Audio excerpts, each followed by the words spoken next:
Certainly. Let's explore hypertension and hypotension in even greater detail, focusing on their pathophysiology, comprehensive diagnostic and management strategies, specific case studies, psychosocial implications, and the latest research developments. Hypertension, pathophysiology, mechanisms of hypertension. Increased cardiac output. This may occur due to factors like increased blood volume or enhanced heart contractility, leading to higher blood pressure. Increased systemic vascular resistance, often due to vascular remodeling, which involves changes in the structure of blood vessels, particularly in response to chronic high blood pressure. Sympathetic nervous system activation. Enhanced sympathetic tone can lead to vasoconstriction and elevated blood pressure. Renin-angiotensin-aldosterone system, or RAS. Overactivity leads to sodium retention, increased blood volume, and vasoconstriction. Risk factors. Lifestyle factors: high salt intake, obesity, physical inactivity, and excessive alcohol consumption. Genetic factors. Family history plays a significant role. Certain genetic polymorphisms may predispose individuals to hypertension. Environmental factors. Stress and socioeconomic status can also influence blood pressure levels. Clinical presentation. Symptoms. Asymptomatic stage. Many individuals remain asymptomatic until complications arise. Symptoms of severe hypertension: headaches, often in the morning, visual disturbances, and chest pain. Diagnosis, blood pressure measurement. Proper technique involves using a calibrated sphygmomanometer, ensuring the patient is seated comfortably and taking multiple readings at different times. Patients are encouraged to monitor their blood pressure regularly at home to identify patterns. Diagnostic testing, laboratory tests, basic metabolic panel to check renal function and electrolyte levels, lipid profile to assess cardiovascular risk. Additional tests. An echocardiogram is used to evaluate for left ventricular hypertrophy and assess heart function. Ambulatory blood pressure monitoring provides a 24-hour profile of blood pressure levels to identify white coat hypertension. Management strategies, lifestyle modifications, dietary approaches. The DASH. Diet emphasizes fruits, vegetables, whole grains, and low-fat dairy while reducing saturated fat and cholesterol. Sodium reduction. Aim for a sodium intake of less than 2,300 milligrams per day, with lower targets for certain populations. Physical activity, regular exercise, at least 150 minutes of moderate intensity aerobic exercise per week, can significantly lower blood pressure. Weight management. Maintaining a healthy weight with a BMI of less than 25 can reduce blood pressure.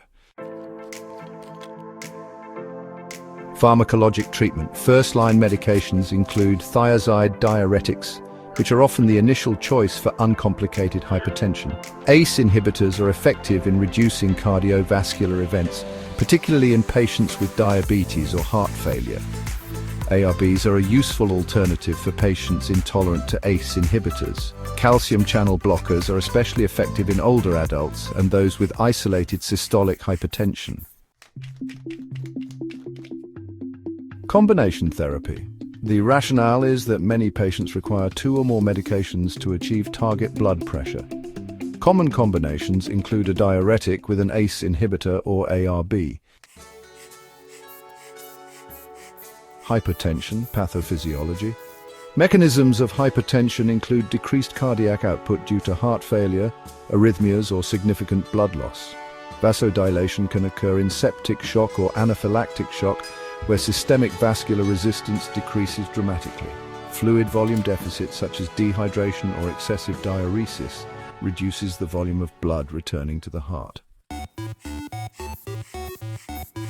Clinical presentation. Symptoms can vary depending on the severity of hypertension. Mild symptoms often include dizziness, lightheadedness, and fatigue. On the other hand, severe symptoms may involve confusion, fainting, and even signs of shock, such as a rapid pulse and cold, clammy skin. Diagnosis. Blood pressure measurement is crucial. Orthostatic testing involves measuring blood pressure and heart rate in different positions, supine, sitting, and standing, to assess for orthostatic hypotension. Laboratory assessments are also important. A complete blood count, or CBC, can help check for anemia or signs of infection. An electrolyte panel is used to identify imbalances that may contribute to hypertension. Additionally, endocrine evaluation, including ACTH stimulation tests or cortisol levels, is necessary for assessing adrenal insufficiency. Management strategies. Immediate treatment often involves fluid resuscitation. Administering IV fluids like isotonic fluids such as normal saline helps restore intravascular volume in acute settings. Medications may also be required. Vasopressors such as norepinephrine or dopamine could be necessary in cases of shock to increase systemic vascular resistance and blood pressure. Chronic management of hypertension involves several key strategies. First, lifestyle adjustments are crucial. Increased salt and fluid intake can help expand blood volume unless there are contraindications like heart failure. Compression stockings are another useful intervention. They improve venous return and reduce blood pooling in the lower extremities. Now let's talk about pharmacologic options. Fludrocortisone is a mineralocorticoid that helps retain sodium and increase blood volume. Midodrine, an alpha agonist, can also be beneficial in raising blood pressure in chronic cases. Case studies. Case study: hypertension. A 55-year-old male with a history of obesity and a sedentary lifestyle presents for a routine checkup. His blood pressure is 150 over 95 millimeters of mercury. The workup reveals elevated cholesterol levels. An ECG shows left ventricular hypertrophy. For management, he is initiated on a DASH diet, advised to increase physical activity and prescribed a thiazide diuretic. A follow-up is scheduled in 3 months for reassessment. Case study: hypertension. A 30-year-old female presents with dizziness and fainting upon standing. My blood pressure is 85 over 50 millimeters of mercury in the sitting position. Workup reveals that orthostatic testing confirms a drop in blood pressure upon standing.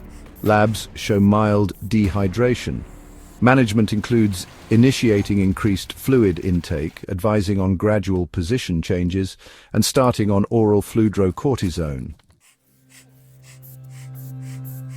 Psychosocial implications. Impact of hypertension. Chronic hypertension can lead to anxiety about potential complications such as heart disease and stroke.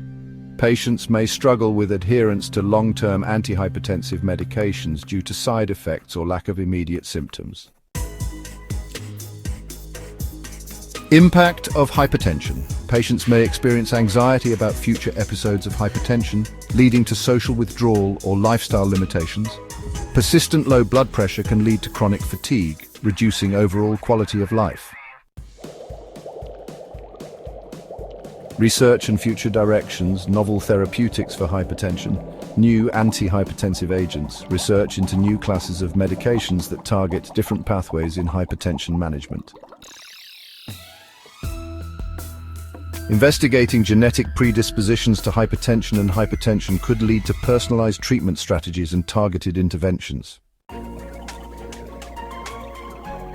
The development of devices that continuously monitor blood pressure and alert patients to significant changes is enhancing patient management. Public health considerations, education and awareness, community programs, initiatives to educate the public about the importance of blood pressure monitoring and management, focusing on lifestyle changes. Targeted screening programs for high-risk populations to identify and manage hypertension and hypertension early. Hypertension and hypertension are complex conditions with significant implications for health and quality of life. A thorough understanding of their pathophysiology, diagnostic approaches, and management strategies is essential for effective treatment. Ongoing research and advancements in technology continue to enhance our ability to manage these conditions effectively. If you have specific questions or would like to explore additional aspects further, please let me know.